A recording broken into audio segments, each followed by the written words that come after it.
Task number 7, hashing for integrity checking. This task is part of hashing basics room on TryHackMe.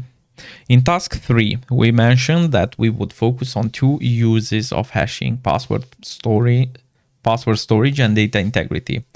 We have extensively discussed how hashing secures passwords in authentication systems. In this task, we will discuss how we can use hash functions to check the integrity of files.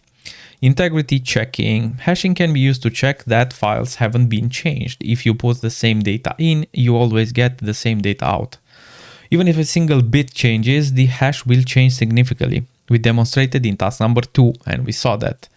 This means you can use it to check that files haven't been modified or to ensure that the files you downloaded are identical to the files on the web server. The text file listed below shows the SHA-256 hash of 2 Fedora Workstations ISO files. If running SHA-256 sum on the file you downloaded returned the same hash listed in this sign file, you can be confident that your file is identical to the official one. And here you can see that the images are different. Okay, so basically it checks the hashes of these two, which are different because the workstation live, okay, the files are different, right? The bytes. You can also use hashing to find duplicate files if 2 documents have the same hash. They are the same document. This is very convenient for finding and deleting duplicate files. AgeMac keyed hash message authentication code is a type of message authentication code, MAC, that uses a cryptographic hash function in combination with a secret key to verify the authenticity and integrity of data.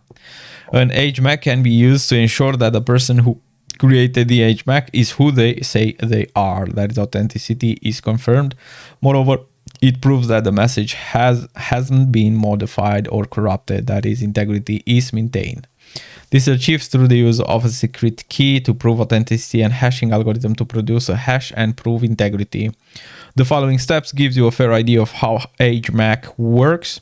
1. Secret key is padded to the block size of the hash function. 2. The padded key is XORed with a constant, usually a block of 0 or 1s. The message is hashed using the hash function with the XORed key.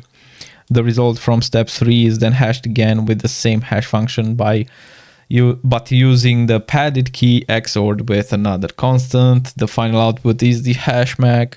AgeMac value, typically a fixed size string. The illustration below shows should clarify the above steps. Yeah, so here we have the hash function, which is basically has the padded key with the text, and then this function output again with the key and the padded text goes for the AgeMac.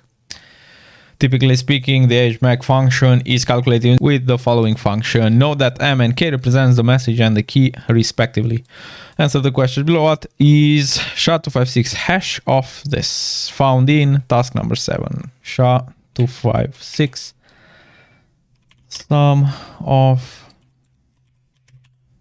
hashing, task number 7.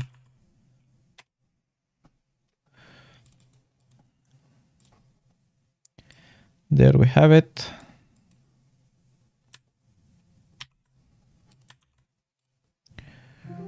What is the hash mode number for AgeMac minus SHA-512 key equals pass?